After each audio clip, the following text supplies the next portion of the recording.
I feel like we all have that one show that just hits different, that one show that we feel compelled to watch over and over again.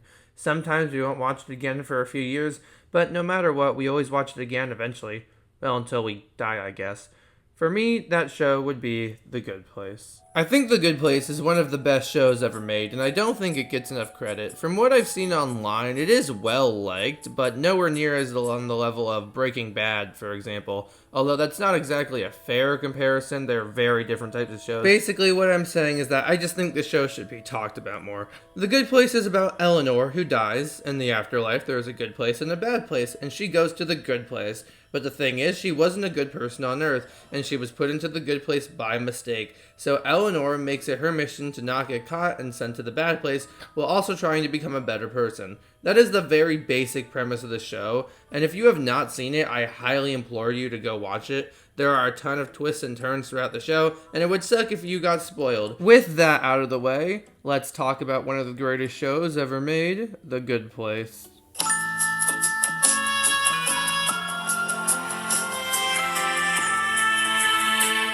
Before we talk about what happens in The Good Place, I think it's important to talk about what kind of show it is. The Good Place is a sitcom. Now, I don't know about you, but when I think of a sitcom, I think of a laugh track, a constant status quo, that sort of stuff. But The Good Place isn't any of that. Now, I'm not saying The Good Place is wholly unique in this area. Malcolm in the Middle is a fantastic show, and that doesn't have a soundtrack and has interesting characters. But what I'm trying to say is that I feel like there's a stigma around sitcoms. It really could just be me, but I feel like people tend to expect less from them. But just because something is a sitcom doesn't mean it can't be fantastic. The Good Place is a sitcom with an interesting ongoing story that changes and progresses with each season. It really feels like The Good Place redefined what a sitcom can be. What's interesting is that The Good Place starts off as what you would think it would be. With the first episode of the show, we got our basic setup. And the first few episodes of the show follow that basic setup. With each episode, Eleanor tries to become a better person with things constantly going awry, and she learns life lessons at the end of each episode. Most people would assume that would be the entire show. That's the basic sitcom setup. However, everything changes radically at the end of episode 7. Michael, the problem in the neighborhood is me. I was brought to the good place by mistake. I'm not supposed to be here. The Good Place is all about subverting expectations. For the first half of season 1, the show is your basic sitcom, except with an afterlife twist, only for that basicness of the first few episodes to get paid off halfway through the season with everything changing dramatically. This is where the show really starts to get more story-driven, but let's not get ahead of ourselves. Let's actually talk about what happens in the show now. I would explain the setting of the show, but Michael does it so well, I'm just gonna let him do it. The Good Place is divided into distinct neighborhoods. Each one contains exactly 322 people who have been perfectly selected to blend together into a blissful, harmonic balance. Do all the neighborhoods look like this? No, every neighborhood is unique. Some have warm weather, some cold, some are cities, some farmland. But in each one, every blade of grass, every ladybug, every detail has been precisely designed and calibrated for its residents. Michael is the neighborhood architect. He is the one who built it, and we learn later that most of the time the Good Place architects don't stay in the neighborhoods. They build them, welcome the visitors, and then leave, but Michael wanted to try to stay in his neighborhood for the first 1,000 years to help the residents have a more seamless transition into the afterlife. But unfortunately, Eleanor was brought into the Good Place by mistake, and her mere presence forks everything up. Michael's first neighborhood was this one, so that doesn't help matters, and this creates a really interesting dynamic between him and Eleanor. As Eleanor becomes a better person throughout the season, and she starts to feel bad for everything she's putting Michael through, but she can't reveal herself or else she will be sent to the bad place. At one point, Michael figures out that someone was brought into the good place by mistake, and he asks Eleanor to help him figure it out. So you can only imagine how fun that would be for Eleanor. I will talk about Michael a lot more later, but let's switch gears over to another main character. Chidi is Eleanor's quote-unquote soulmate. Since Eleanor isn't supposed to be in the good place, and Chidi was paired with Eleanor, Chidi doesn't get to have a soulmate. Halfway through the very first episode, basically right after Eleanor and Chidi meet, Eleanor tells him everything. Because those aren't my memories. I wasn't a lawyer. I never went to the Ukraine. I hate clowns. There's been a big mistake. I'm not supposed to be here. Chidi, who just so happens to be a professor of ethics and moral philosophy, decides to help Eleanor become a better person so she can truly earn her spot in the good place. She hates doing anything unethical, but he chooses to help Eleanor anyway, which puts a lot on the poor little guy. Chidi is the most indecisive person in the universe. Eleanor and Chidi have a very rocky relationship in the first couple of episodes, but over time they start to genuinely care about each other and become friends and maybe eventually something more. Tahani is Eleanor's very British next-door neighbor who Eleanor does not like, but is also very attracted to. A hot, rich fraud with legs for days.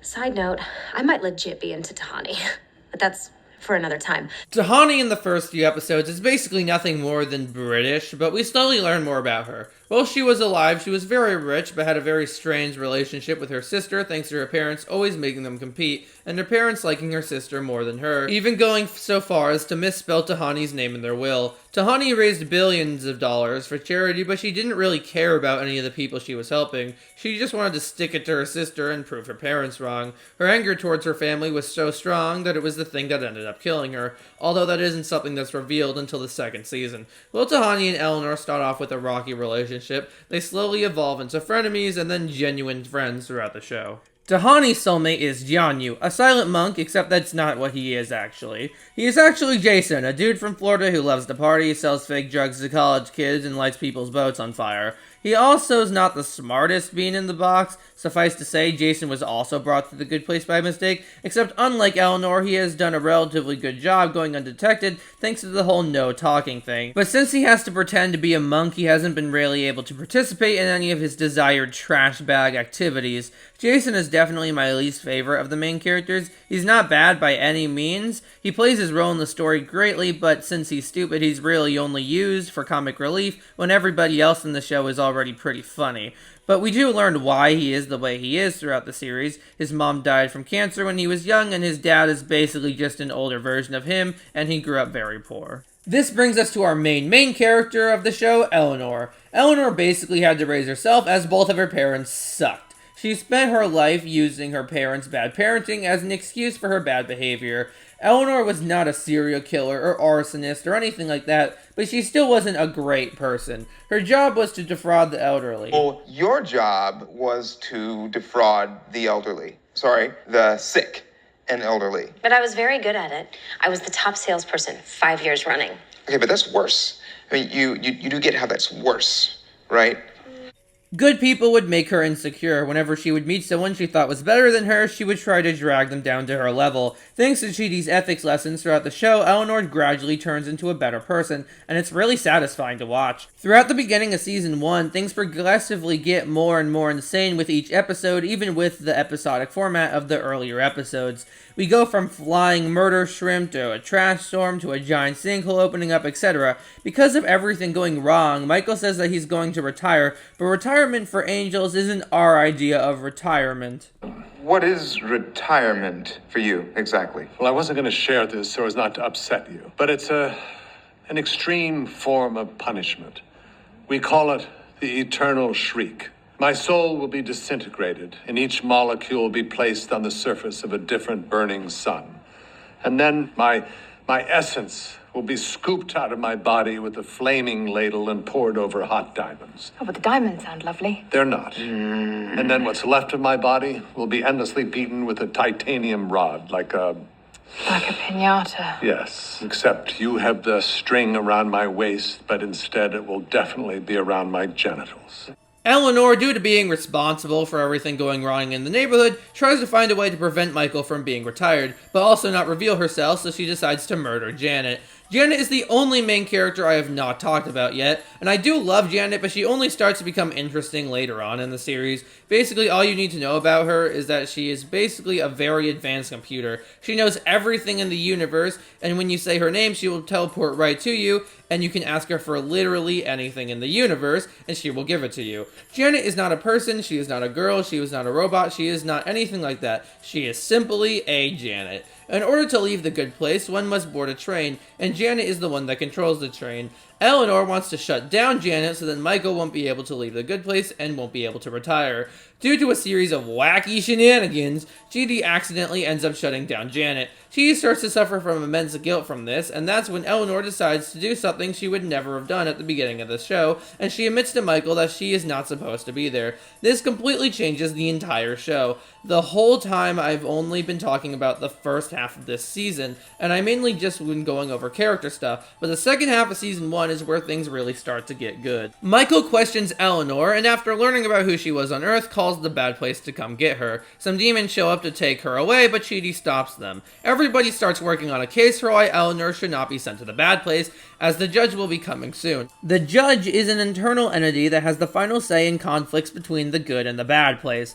Eleanor decides to start doing a bunch of nice things for everyone around the neighborhood to try to prove that she's become a better person, but she realizes that none of the good things she's doing will actually prove she's a better person because her motivations are corrupt. She's only doing it to get into the good place and stay out of the bad place, so she decides the only way to become a better person is to go to the bad place.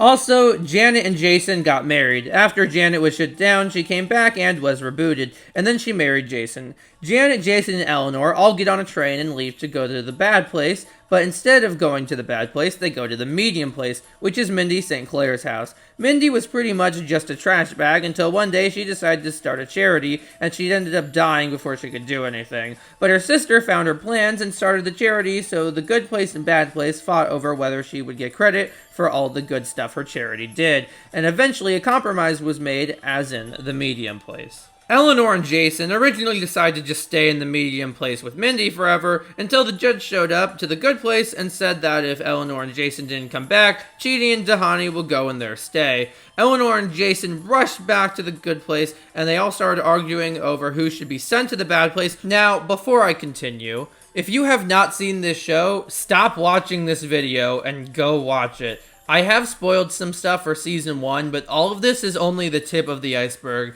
and the show just gets crazier and more interesting as it goes on. So go watch it if my ramblings have at least been a little bit interesting to you. Trust me, you will not regret it. Anyway, now we will continue. While they're arguing, Eleanor realizes what's really going on. It took me a while to figure it out. But just now, as we were all fighting and yelling at each other and each one of us demanding we should go to the bad place, I thought to myself, man, this is torture. And then it hit me. They're never gonna call a train to take us to the bad place. They can't, because we're already here. This is the bad place.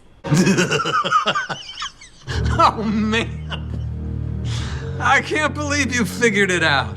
This twist is absolutely forking phenomenal. It was spoiled for me, which sucks, but I can still recognize how amazing it is. Not only does it make complete sense in retrospect, but it's not something most people would see coming, which makes it the best kind of twist. Rewatching the first season, knowing this recontextualizes everything. Every scene with Michael and the humans bonding, which was really cute, is now just sad because you know Michael doesn't mean any of it. There's also a ton of stuff that makes way more sense now after you know the truth, like how when Michael was questioning Eleanor, he randomly started using the lie detector halfway through instead of right from the beginning for some reason. There are a ton of things that you would once write off as just jokes and aren't supposed to think too much about, but now you see them completely differently.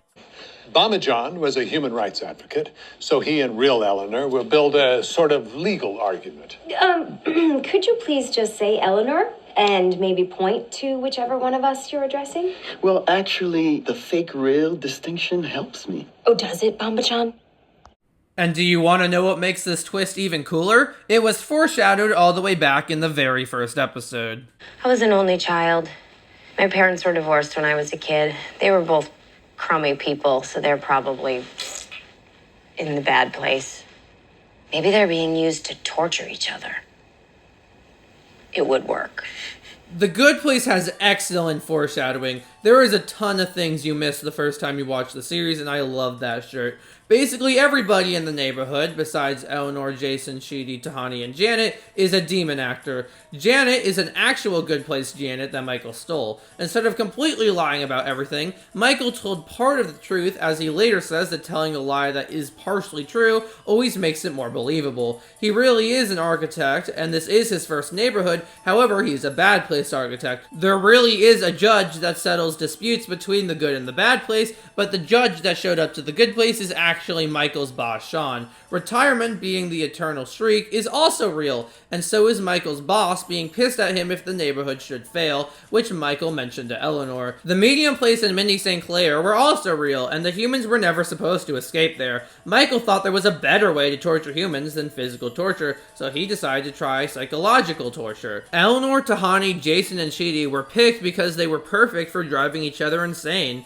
Eleanor being a mistake made Sheedy full of anxiety. Learning ethics was supposed to torture Eleanor. Tahani being stuck with Jason, who was silent, really sucked for her. And Jason not being allowed to be himself sucked for him. They have been torturing each other. Unfortunately for Michael, there was one fatal flaw in his plan.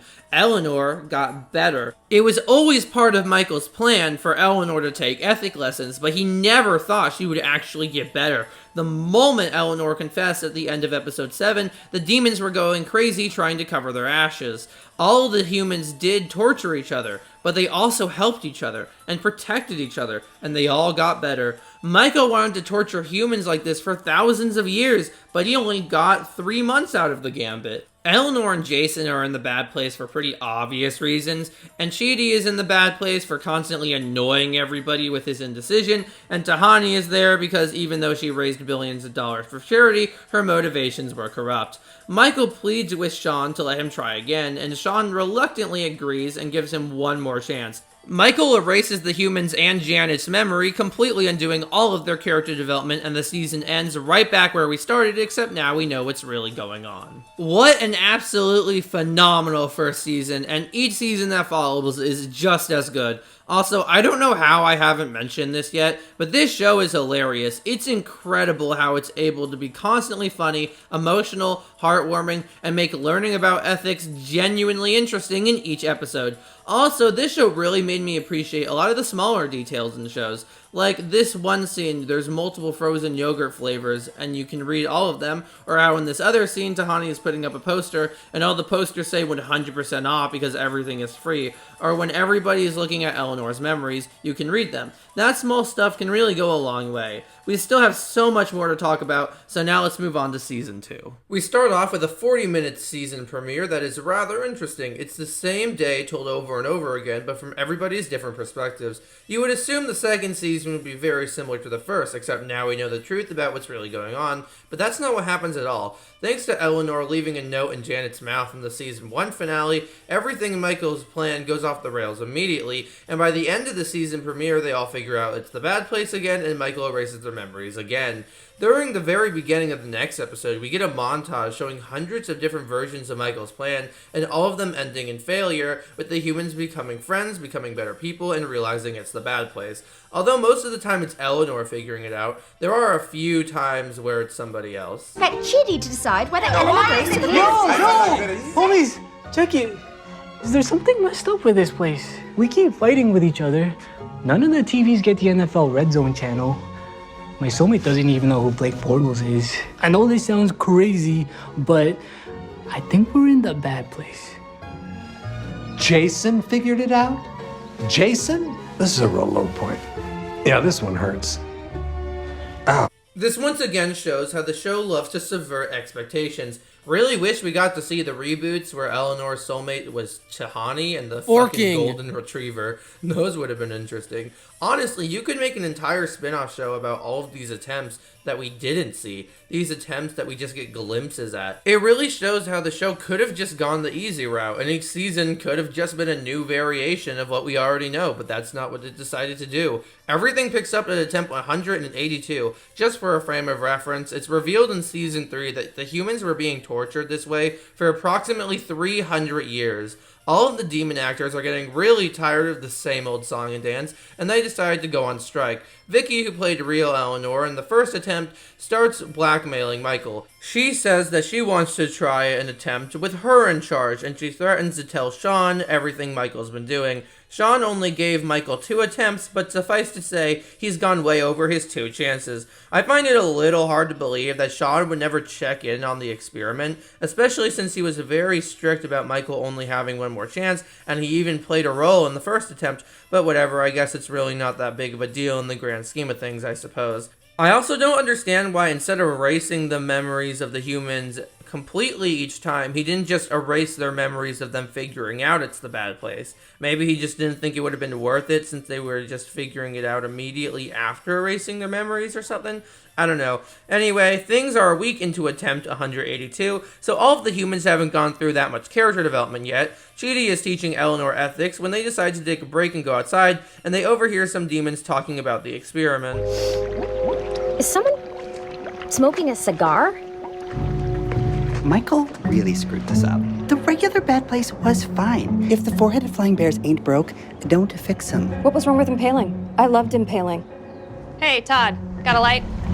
Yeah, obviously I have a light. You know, you guys aren't supposed to be smoking. You're supposed to keep your human suit on. Those suits are really itchy for us. Who even cares if they see us? They're just gonna get rebooted anyway. They find out from Janet that there's a medium place and they decide to go there, and we find out the humans were able to escape to the medium place multiple times. Now, I've always been a little confused about this. After the humans escaped to the medium place multiple times, you would think the demons would try to do something to make sure they wouldn't be able to do that, but I guess they never really bothered to. But like the Sean thing from earlier, it's really not that big of a deal. Eleanor starts complaining about how annoying Chidi is, and Mindy decides to just tell her that the 2 of them are just down bad for each other, and proceeds to show them a pervert video of them 2 being deeply in love in one of the reboots. Eleanor, Chidi, and Janet go back to the neighborhood and tell Tahani everything, and then this happens. We know his name is Jason, not Jianyu. We know everything.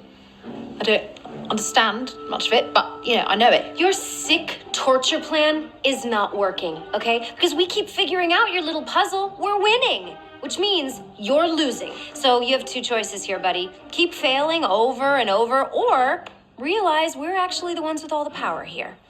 Yeah, no, we're on the same page. What? I want to team up with you guys. What? Now that I think about it, I actually really wish we got to see Chidi and Eleanor telling Tahani they're in the bad place and explaining everything to her. I feel like that would have been really funny. Anyway, Michael says that Vicky is going to take over the neighborhood and he's going to pretend to erase their memories and they will just have to pretend to be tortured while he works on a way to get them into the real good place. Michael would also take Chidi's ethic lessons with the rest of them. Eleanor is very against it, but decides to go with it when she thinks of Chidi.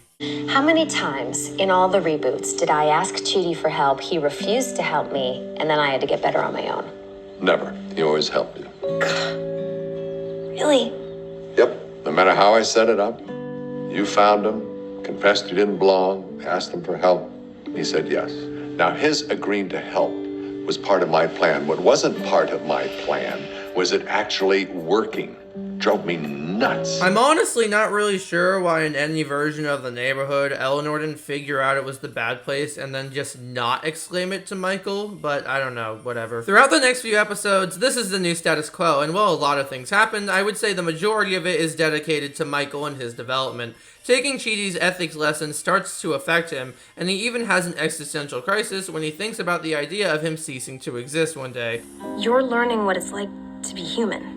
All humans are aware of death. So we're all a little bit sad. All the time. That's just the deal. Sounds like a crappy deal. It is. But we don't get offered any other ones. And if you try and ignore your sadness, it just ends up leaking out of you anyway. I've been there. And everybody's been there. So don't fight it. And in the words of a very wise Bed Bath & Beyond employee I once knew, go ahead and cry all you want, but you're gonna have to pay for that toilet plunger. We get to see things like Michael screwing up his relationship with Chidi while learning about the trolley problem and then fixing it, and we learn that he considers Janet to be his closest friend. Tahani and Jason start dating, and Janet, despite being rebooted 802 times, deep down still has lingering feelings for Jason, so in order to get over him, she creates her own boyfriend named Derek. This is the first time Janet feels like a main character she's supposed to be. Not as though she was bad before, though. Okay, Jason was clearly important to you, and real heartbreak doesn't have a simple cure. The point is, to get through a real heartbreak, you kind of just have to sit with your feelings and mull it over and power through. And you have to talk about it. Ugh. Talking about your feelings is the worst. It's so much easier just to find a rebound guy and have sex about your feelings. I don't know if I want to talk to Jason right now. That's cool. Until then, if you ever need a friend to talk to, just know I'm here.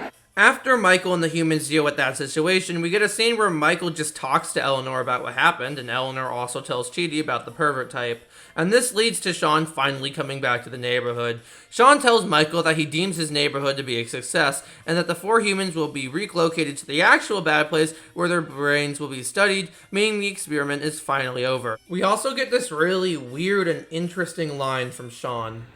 As a result of our success, I'm getting a seat on the High Council. We will greatly expand our neighborhood idea, and you will oversee the entire project. Sean mentions a Bad Place High Council, who are supposedly the rulers of the Bad Place, I would assume, but this is something that is never mentioned again in the entire series. In every future episode of the show, Sean is portrayed as being the leader of the Bad Place. My guess is that originally Sean wasn't going to be in charge of the whole Bad Place, but the people making the show just liked him so much that they retconned that one line. Due to a variety of events, the humans are able to escape the demons by tricking them into thinking they escaped to the medium place. It is a bit weird that the humans aren't put on surveillance and they can literally just walk around, but I guess it wouldn't really matter since we see later in the episode Bad Janet can just find them basically immediately. They're only able to avoid detection by hiding under the train, which none of the demons thought was an option. Michael frames Vicky for everything, and all the demon actors and Sean leave, so Michael and the humans and Janet think about what to do next.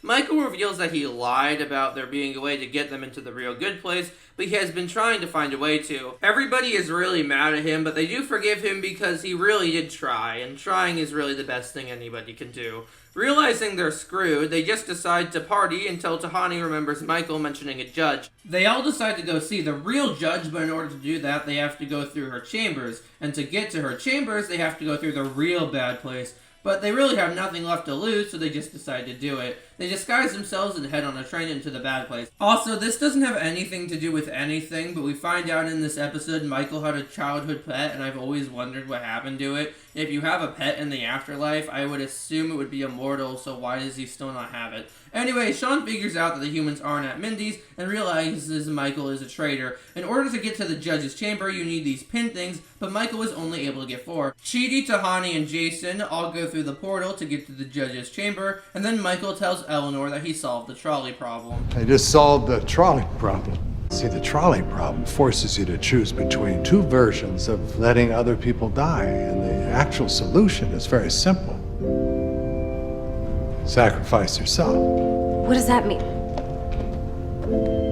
You look after the others. They need you. No. Step away from the portal! Goodbye. No, wait! The humans find the judge, whose name is Jen, which is short for hydrogen, but most of the time everyone just calls her the judge. Even the credits just call her that, so that's probably just what I'm gonna do. And can I just say, the judge is fantastic. Today, the paperwork should have shown up by now, unless you guys just, came here. Wait, did you guys just come here? Oh my God, you guys are bad. Which one is the worst one of you? Is it you, Glasses? Oh, I bet it's you. I'm going to need you all to sign this. A petition to bring back Ally McBeal. Well, yeah. Everything else is getting rebooted. Who wouldn't watch that? Am I right? Anyone? Oh, fine. Earth is what now? All humans on Earth and in the afterlife will be extinguished, and we will start the entire human race over from scratch. And you know what's so funny?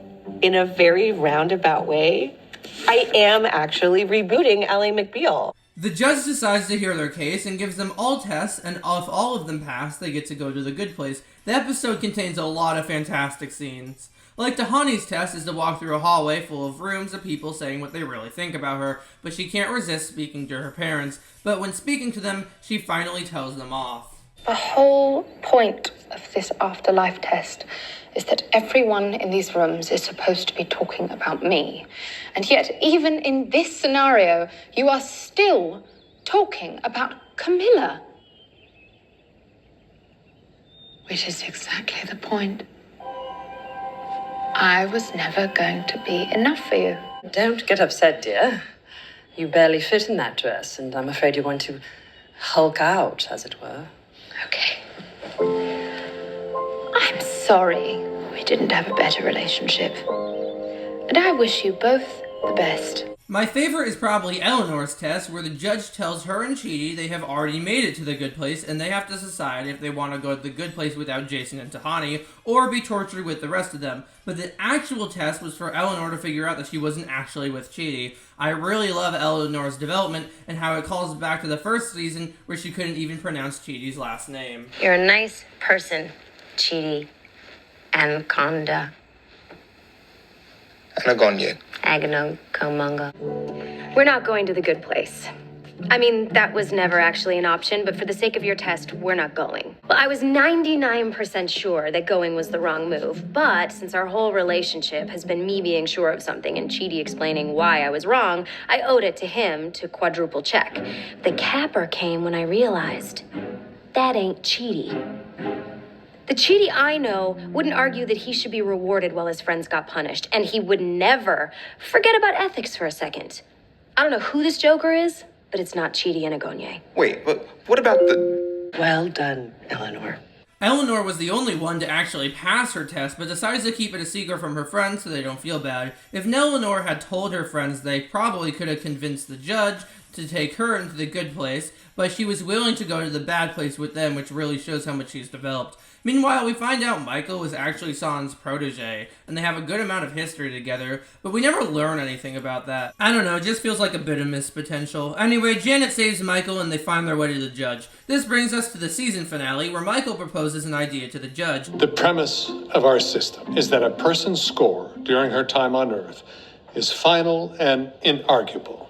But because of my accidental experiment, these 4 humans got better after they died. That's not supposed to be possible. So they got better in your little pretend world that doesn't prove anything about what they were like on Earth. No, see, I think it does prove something. If I'm right, the system by which we judge humans, the very method we use to deem them good or bad, is so fundamentally flawed and unreasonable that hundreds of millions of people have been wrongly condemned to an eternity of torture. A new experiment will be started where the humans are all sent back to Earth and their minds are completely wiped of everything that happened in the afterlife. Chidi, Eleanor, Jason, and Janet got together right before this happened, so that's pretty poor timing. They go right back to the moment before they died and are saved at the last moment. Michael and Janet observe them from the afterlife to see if they would become better people without knowing about the afterlife. As the judge argued, the only reason they got better was because of the idea of moral desert. Moral desert is the argument that if you're a good person, you deserve to be rewarded for it, even though you're supposed to be a good person because it's the right thing to do. Eleanor does become a better person for a little bit, but falls back into her old trash bag ways. But her life changes when she meets a certain bartender. She was also a really good person when she tried.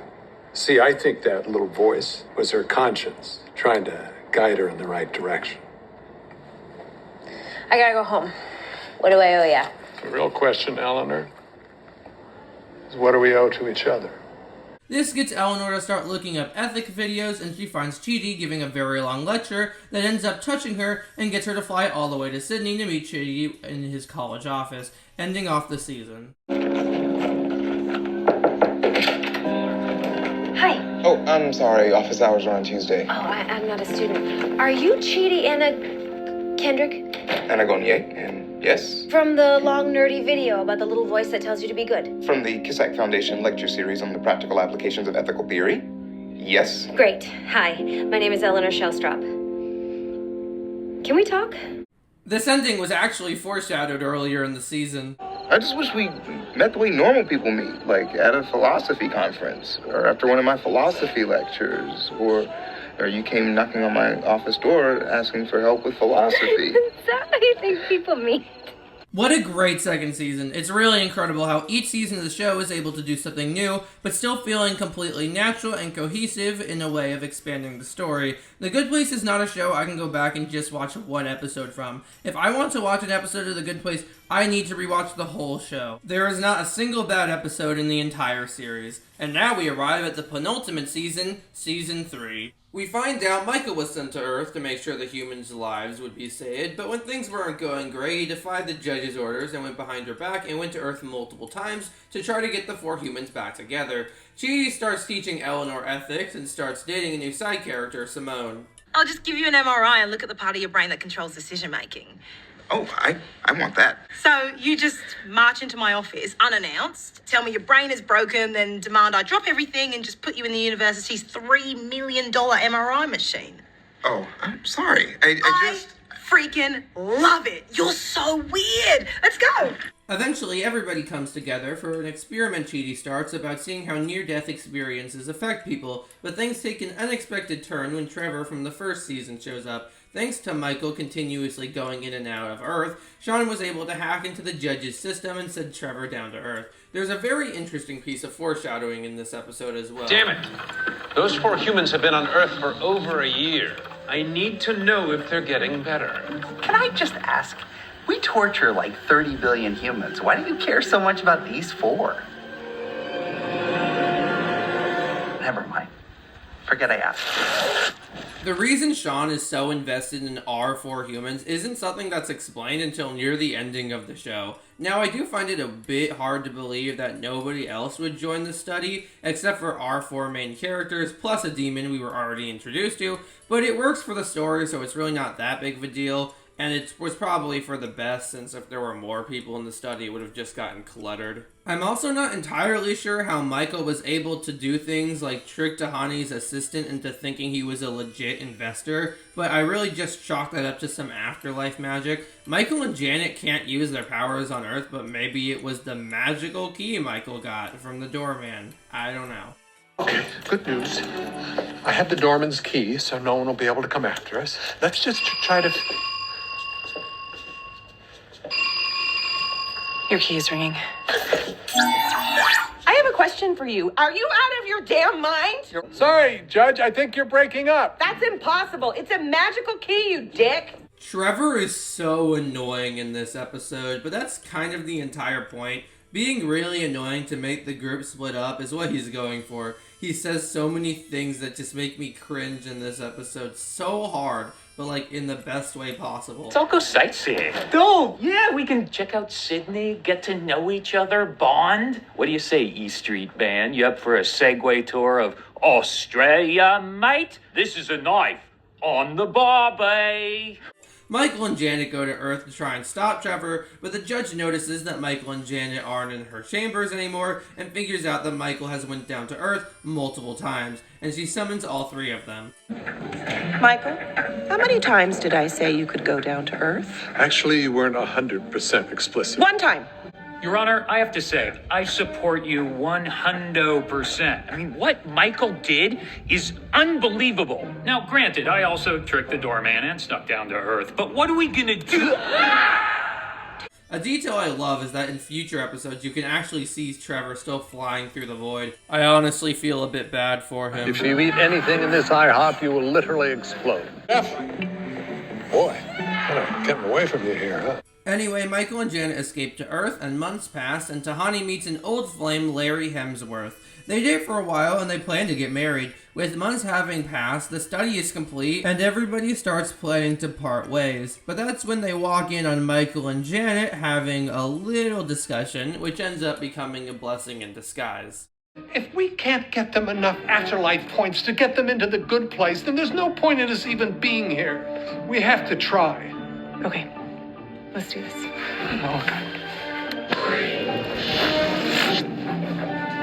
What the hell is that?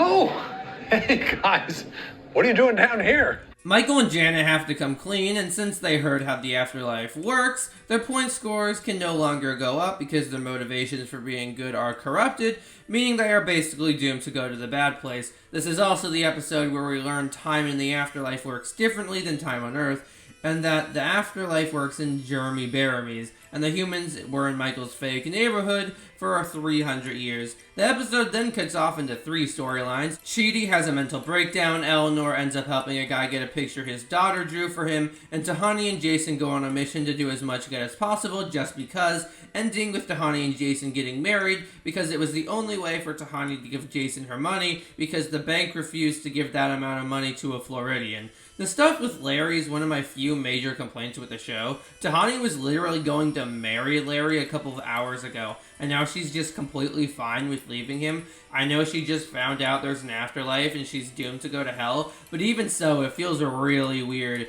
especially since Larry was foreshadowed all the way back in season 2. I end up just feeling really bad for him. You've never dated anyone like Jason before. I mean, I've dallied below my station. I once had a brief fling with a non-famous Hemsworth brother, but even Larry Hemsworth had more status than Jason. After this episode, he's mentioned once when Tahani says that if you love something, to set it free, and then he's never seen or mentioned again. Something that I thought was really weird when I first watched this episode was that Michael and Janet basically disappear for a majority of it after the intro. Turns out they had an entire storyline that was cut for time. I have the whole show on DVD, and it comes with extended episodes. I have to say, though, the cut down episodes are definitely the better way to watch the show. The extended episodes were cool to watch as a fan of the show, but a lot of the stuff just wasn't necessary. There are also a good amount of jokes in the extended episodes that just don't land, which is really weird because The Good Place's jokes rarely miss, although there are a couple of hidden gems in the extended episodes. Camilla, I'm taken by you. Your very presence is magnetic. I may be married and I've never been interested in any woman before, but my attraction for you goes beyond sexuality, though it certainly is deeply sexual.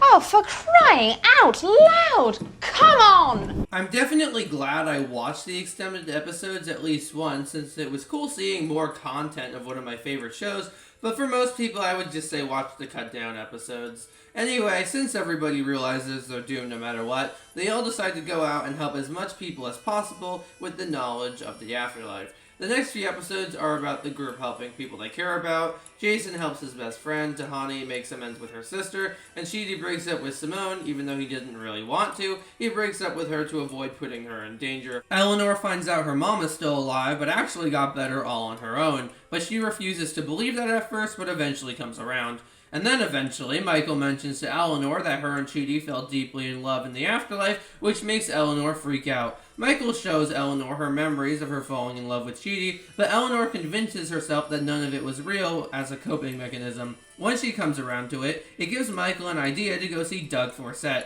a stoner who once got so high that he saw how the afterlife worked, and has spent his entire life making sure he gets into the good place. Doug was mentioned in the first 5 minutes of the very first episode of the show, which really shows how nothing in this show comes out of nowhere. There is foreshadowing for basically everything. Michael wanted to try and make Doug the blueprint for humanity, but quickly realizes that won't work because Doug has become a happiness pump. Doug is not the blueprint of how to live a good life. He's become a happiness pump. What? Remember from Chidi's lessons? It's a criticism of utilitarianism. A happiness pump is someone who is obsessed with maximizing the overall good at his or her expense. Doug will do literally anything to make other people happy, even if it makes him miserable. Meanwhile, Sean has built an illegal portal to Earth, and we get the surprisingly well choreographed fight scene for a sitcom. This portal Sean built never comes back throughout the show, which I thought was a bit weird. It makes more sense when we learn why he's so obsessed with the 4 humans, since all he really cares about is them. But you would think Michael would have mentioned the illegal portal to the judge or something at some point. Also, I think it's very funny to imagine the doorman and judge's reaction to all these demons just flying through the door. Sean says that he's very certain Doug will end up in the bad place, even though he's been nothing but good for the majority of his life, which makes Michael suspicious. Michael, Janet, and the humans escape into the afterlife and go into Janet's void, causing all of the humans to take the form of Janet. Janet's actor really gets to shine in this episode, where she plays basically every main character except for Michael. Michael and Janet head to the accountant's office. The accountants count everybody's point totals on Earth and determine whether they go to the good or bad place. Michael says that he suspects the bad place has hacked their system, and then we get the reveal that nobody has gotten into the good place for 521 years. This has a lot of messed up implications. Obviously, there's, well, the obvious that everyone born within the last 521 years is going to be tortured for all of eternity no matter what. But what about, like, all of the children and babies who have died? Are they being tortured in the bad place? Because that's really forked up. The show never really acknowledges this, which is kind of weird, but I guess they didn't really want to get into all that. The show also never answers the questions of what happens to animals when they die, which isn't really important. I was just kind of curious about it. Oh yeah, and Eleanor and Chidi start dating again. You need to remember who you are. You're Eleanor Shellstrop from Phoenix, Arizona. Your favorite meal is shrimp scampi. You listed your emergency contact as Britney Spears as a long shot way of meeting her. You basically saved my life. You have very high self-esteem and a very low tolerance for men who wear sandals. And your worst nightmare is someone saying something nice about you to your face.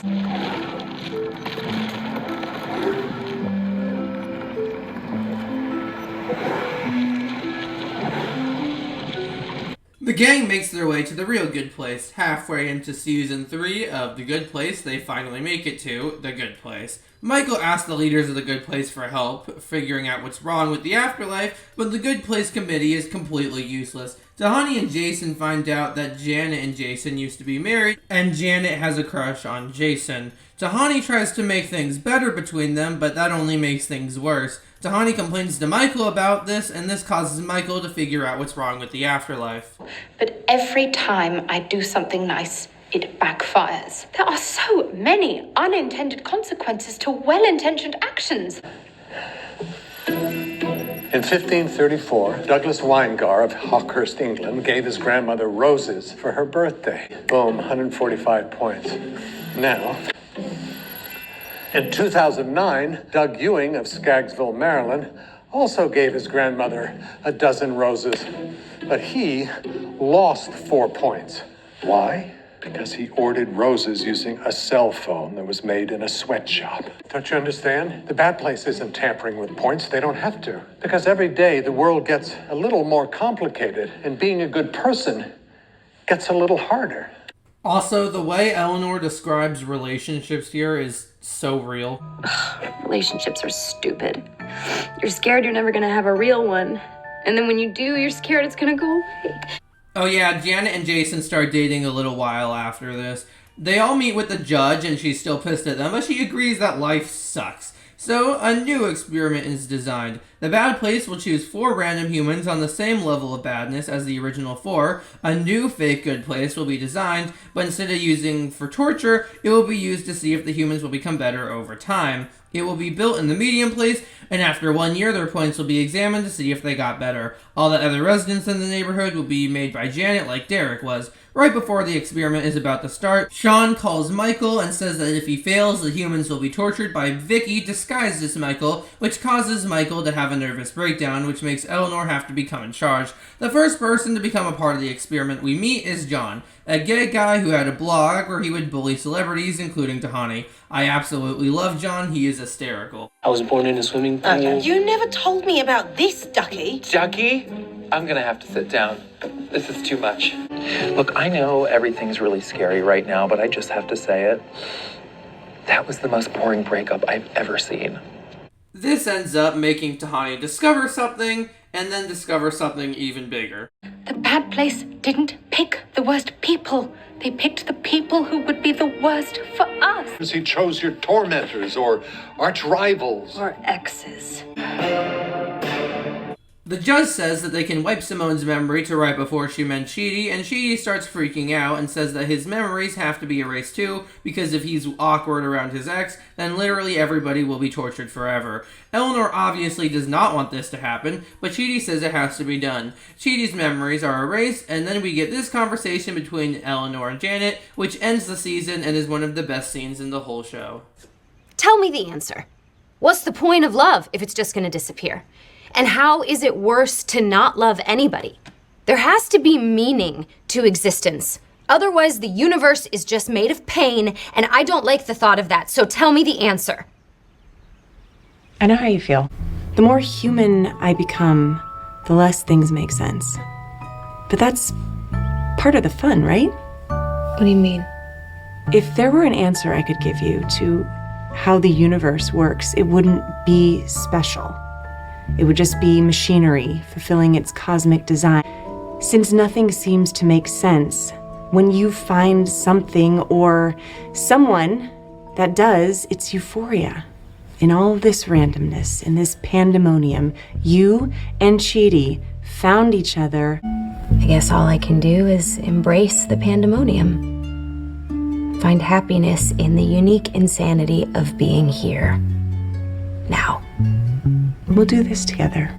Now, before we move on to the final season, I quickly want to talk about The Selection. The Selection was a series of 6 shorts that showed us the bad place and how they came to the decision to use Simone, John, and the others as the test subjects. Basically, it's Season 3's Episode 11 from the bad place's perspective. I don't have a ton to say about them. They're a fun mini-series of shorts, and I always watch them when I rewatch the series, although the main thing I want to talk about is this line. Oh, how about John Wheaton, the gossip blogger? He made Tahani miserable. We've got him right now in the cell where he can only see tweets 3 days after they've been posted. I had always wondered where the humans were before they were in the good place or bad place after they died. We learned in Season 3 that immediately after their deaths are sent to one of the two and there is no purgatory, which means Eleanor, Chidi, etc. were in the bad place being tortured before Michael's neighborhood and their memories were just erased. I thought it was weird that was never talked about. Anyway, let's move on to the final season. We meet the other 2 test subjects, being Brent and Linda, but Linda turns out to be a demon in disguise, so the 4th test subject is made of Chidi, and Brent is a lot. So you, Brent Norwalk, are dead. Really? Well, that blows. You know what? Maybe it's a good thing, actually. Some journalist was poking around calling all these ladies who used to work for me. You can't even make a joke these days. Everything is so PC. I really don't have a lot to say about the first half of the season. It's all good, I just don't have a lot to say about it. Although I do really like how Glenn was trying to help them, but got the information wrong. I thought that was cool. And it always annoyed me how none of them ever thanked Glenn, even though he basically saved their ashes. Glenn says that he liked torturing humans because he thought all humans in the bad place were terrible people that were beyond repair, which makes sense at first, until you remember not a single soul has gotten into the good place for a very long time. What about the kids and babies? Or were they beyond repair? I know, the show never addresses it, and you're not supposed to think about that, but, still. The reveal that in the first episode of the season, Janet was replaced with a bad Janet is cool, although I felt like it was a bit underdeveloped. Bad Janet impersonating our Janet was really only thing for, an episode and a half before the reveal. Anyway, skipping forward a bit, Michael and Jason save the real Janet from the bad place, and we get this very nice life lesson from Jason. I don't like thinking about who I used to be. Listen, Michael, it's okay to feel or plead guilty about bad things you used to do, but you don't have to feel shame about who you were, because you're not a demon anymore. You're just like a nice, weird, happy old dude. You don't have to be defined by your old past actions. No matter what you've done in the past, you can always try and be better. It won't always make up for everything you've done in the past, but it doesn't mean you still have to be that person. This episode also establishes that the bad place is having its own problem with the humans getting used to the torture, so it's not really as effective anymore. Our current system suffers from diminishing returns. Sure, the first time someone gets butthole spiders, he's miserable, but soon the humans get used to it. And worse, the spiders get bored. It's something I have wondered about. If you're tortured for eternity, eventually you would get used to it, right? Anyway, Brent had continued to be a real deckhead during the entire experiment, and after things turn into complete chaos, the group realizes they have one more card up their sleeve. Because this is the bad place.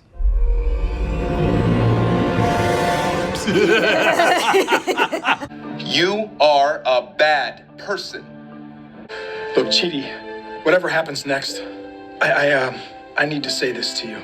All right, I am so sorry.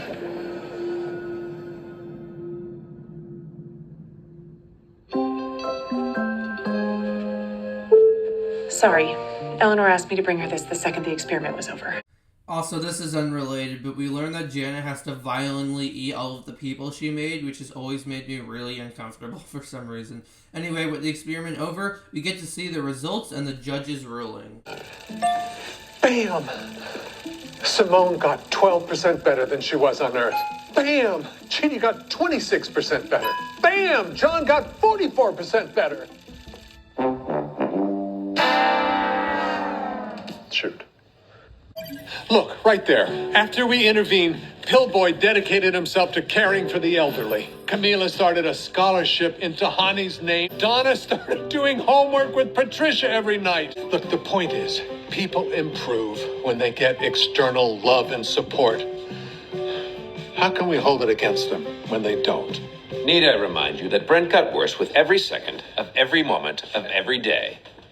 Until right at the end. With 10 seconds left, he swung way up. This is it, Your Honor. This is the whole story. No one is beyond rehabilitation. Well, I mean, I wouldn't say nobody is beyond it. I mean, like, I doubt Hitler would get better, but I know what, saying almost nobody isn't beyond rehabilitation. That's not as good as of a pitch. Brent spent a year being an absolute diaper load of a human being, and the points total tells you that. But what that number can't tell you is who he could have become tomorrow.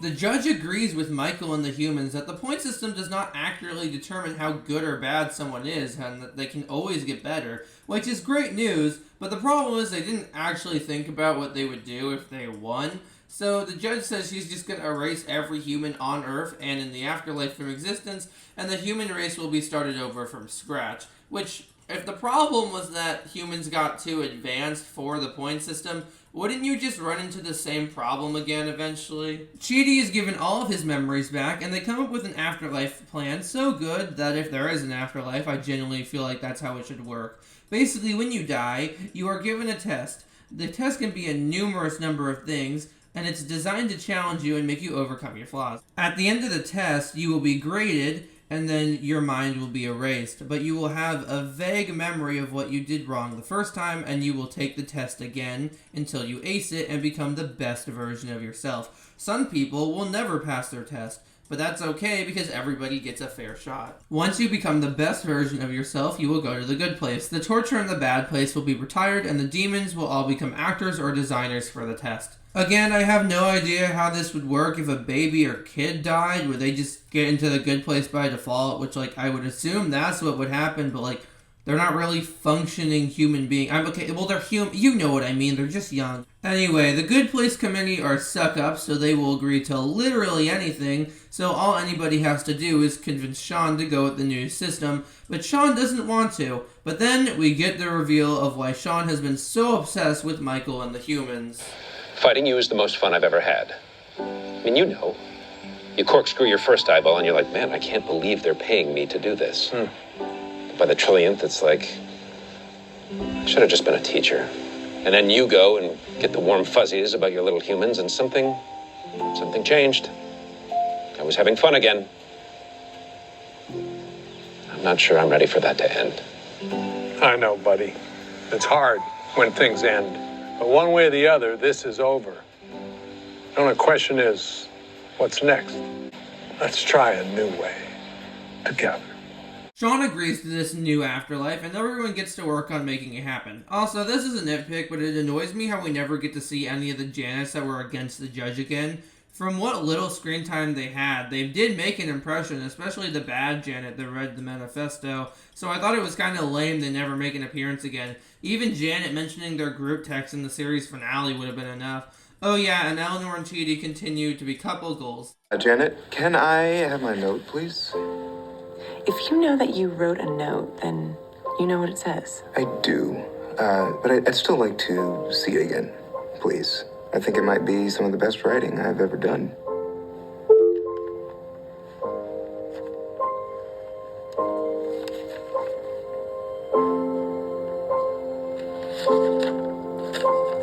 The attention to detail in this show is so good. Like in the flashback episode in season 4, Chidi's dad mentions a Professor Lindenman or something, and how he was stupid for giving up on Chidi. That's a callback to a season 1 episode where Chidi says this.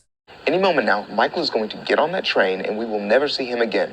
Just like Professor Lindemann. After I asked him to reread my 3,600-page manuscript. He said he was going out for cigarettes, but then he just left his tenured position at the Sorbonne. Great story. I still say Professor Lindemann was a fool to abandon Chidi. He has a brilliant mind. I notice new things every time I watch this show. That's what makes the retcon with Sean so noticeable. Anyway, I really love the term the best version of yourself. To be a better person, you don't have to change who you are. You can just be a less crappy version of yourself. I've always wondered if there was a hell, would be tortured forever be a bit much? There are plenty of awful people in the world. Serial killers, dictators, people who manage boy bands. But there are also a lot of less bad people in the world. Like, just standard level jerks.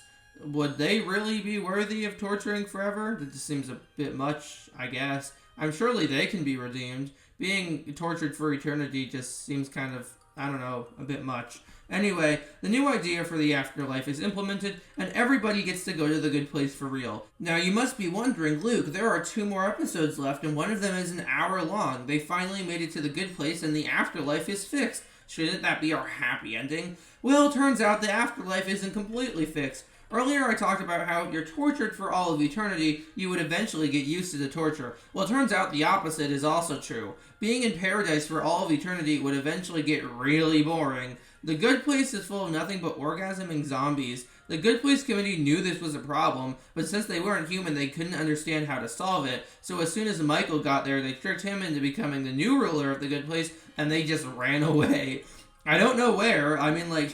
Seriously, where the fuck did they go? Anyway, everyone tries to think of a solution as to put purpose back in everybody's lives, or I guess afterlives in the Good Place, and just as usual, Eleanor figures out the solution. You've basically been on a never-ending vacation, and vacations are only special because they end. So we have an idea. We're going to set up a new kind of door, somewhere peaceful, so that when you feel happy and satisfied and complete and you want to leave the good place for good, you can just walk through it and your time in the universe will end. You don't have to go through it if you don't want to, but you can. And hopefully knowing that you don't have to be here forever will help you feel happier while you are. What will happen when we go through it? Well, we don't really know exactly. All we know is it will be peaceful and your journey will be over. Ever since I watched this episode, I thought this was such a fascinating idea that in the afterlife you could just choose not to exist anymore after you were satisfied with your existence. It's weird because it's basically suicide, but in a good way. That sounds really wrong and weird. I just don't know how else to describe it. I'm not even sure if I would want to do that, but just having the option would be nice. They say you don't have to go through the door if you don't want to. It's just that if you do, could this be applied to real life? If you were really old and you were satisfied with your life, would it be okay to just end it? Committing suicide is awful for a number of reasons, but in this specific scenario, would it be okay? I'm sorry if this got a little heavy out of nowhere, but these are the type of thoughts that this show makes me think about, and I really like that about it. To lighten the mood, let's talk about something completely off topic. I noticed while rewatching this episode that somebody mentions the time period BC in The Good Place, as in before Christ, so is Christ canon to The Good Place lore? The closest thing we have seen in The Good Place to a god is the judge. The writers probably just didn't think about this line, or more likely I'm just overthinking it. Although, we do know that the afterlife and time on Earth works differently, so it'd be really funny if when the judge went down to Earth in Season 3, she actually went to a bunch of different time periods and she was actually Jesus. Also, I think it's funny how you're supposed to be led to believe that the censorship in The Good Place of curse words is supposed to be torture for the humans, but no, that's actually just how things in The Good Place work, which would be pretty annoying for me since I curse a lot. I don't think there's a single video of mine where I haven't cursed in, except this one, ironically enough. Also, apparently pee doesn't exist in The Good Place, which not having to go to the bathroom sounds nice, but what about the people with a piss kink? That would be quite annoying for them. I feel like there should be settings. Why does everyone think I like pee? What the? How did you get in here? Where did you even come from? Wow, now you're trying to explain the birds and the bees to me, huh? Not happening. What? Oh, never mind. Anyway, the door thing solves the problem, and this brings us to our hour-long series finale, Chapter 52, whenever you're ready. The series finale is phenomenal. Instead of a massive climax, it's just a falling action. The show could have ended after they made it into The Good Place for real, or when they thought of the idea of the door, but instead they decided to give us this epilogue, and it's perfect. Now, before I get into all the character stuff and heavy shirt, I just want to say I really want this clock. we see all of the characters become fully satisfied with their existences. First Jason and then Tahani, but she realizes she actually wants to become a Good Place architect, but eventually she will go through the door. I wish they had brought back Larry, since Tahani is never seen dating anyone in the Good Place, even though she was clearly interested in dating people, so I feel like that would have been a great time to bring him back and maybe give him a happy ending, but whatever, that's a nitpick. Chidi also says Paris is his favorite city, even though in the first season he said he didn't like France because it enslaved his country for 300 years, but I'll stop mentioning now. Maybe it grew on him over the mini Baramies. We get to tie up some smaller loose ends, like getting to see what happened to Simone, John, and Brent. Every main character in this episode gets a portion that is dedicated to them. The most heart-wrenching is definitely Chidi's. When Eleanor finds out Chidi might be ready to leave, she freaks out. No, man, this can't be. Because Jason's gone, Tahani's off doing her thing, and I'm not ready to go. So if you leave, then I'm alone here. I was alone my whole life.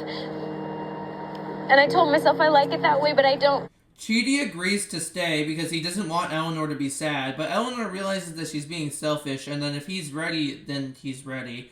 And then we get the most iconic part of this entire finale, which is Chidi's wave speech. Picture a wave in the ocean, and then it crashes on the shore, and it's gone. But the water is still there. The wave was just a different way for the water to be. The wave returns to the ocean, where it came from, and where it's supposed to be. I need you to do me one last favor. Mm-hmm. Say goodbye to me now, and leave before I wake up. With Chidi gone, Eleanor spends her days trying to discover what will make her complete. At first she thought it was helping Mindy get into the Good Place, but even after she did that, she still wasn't satisfied. While all of this is going on, Michael hasn't really had anything to do, and he also wants to go through the door. But since he's immortal, it doesn't work on him. Eleanor realizes that they have to give Michael what he's always wanted. The judge allows Michael to be turned into a human, and he is sent down to Earth for some time, and one day he will die, go through an afterlife test, and get into the Good Place. And then go through the door, meaning that Janet will be the only one left, but Janet perceives time completely differently from every other character, so it's really not that sad for her. Michael is the leader of the Good Place, so I really feel like he should have put somebody in charge before he went down to Earth, but I don't know, maybe he put Janet in charge or something. With all of that done, Eleanor's finally ready. She has one last conversation with Janet, and she goes through the door. And we learn what happens when you go through it. Eleanor becomes the little voice in some guy's head, telling him what the right thing to do is. The same thing she talked about in Season 2. And then the credits play, with the song Michael wrote earlier in the episode. And that's the end of the story.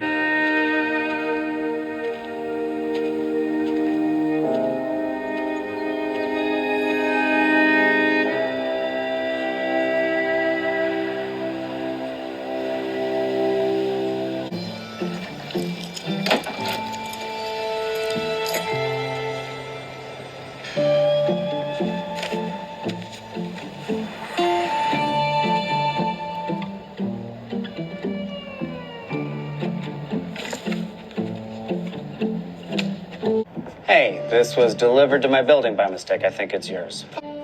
I'll say this to you, my friend, with all the love in my heart and all the wisdom of the universe. Take it sleazy.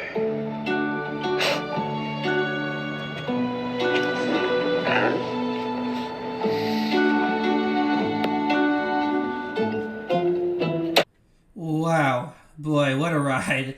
I love this finale. It's the most satisfying finale I have ever watched. It's not a happy ending, it's not a sad ending, it's perfectly bittersweet. And I am a sucker for bittersweet endings. Something I haven't mentioned yet is how good the music in this show is. It's not William Shakespeare, but that's a famous writer. Why did I put this in the script? Anyway, what I'm trying to say is that the music works well for the show and sets a good tone. So now, here we are at the end of however long this video is. Before we wrap this up, I want to tell a story. I distinctly remember one day while I was in freshman year or sophomore year of high school, don't remember which, I was walking to one of my classes and I noticed a piece of garbage on the ground and I just completely ignored it because I didn't feel like dealing with it. I walked right past it and then I just stood in place for a few seconds and I thought about this show and I went back and picked up the garbage and threw it away and I went on my way. My bike has a little basket on it, so I put trash in there and throw it away. I swear, every time I ride to the gym, there's a ton of trash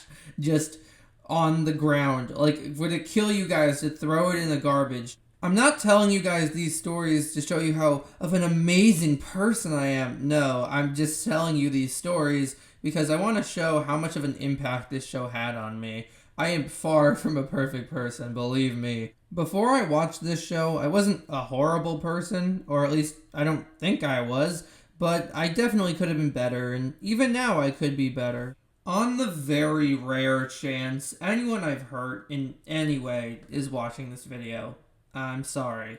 I really am sorry. Whether it's entirely my fault or partially or whatever, I'm sorry for any pain or suffering I've caused you. I never want to do that to anyone, and hopefully one day I can be the best version of myself. I once knew somebody who said they wanted to be remembered on Earth forever. I found that very unrealistic. It's a nice thought for sure, but the sad truth is that most people aren't going to be remembered forever. Besides, if everyone does remember you, the sun is just going to explode anyway eventually.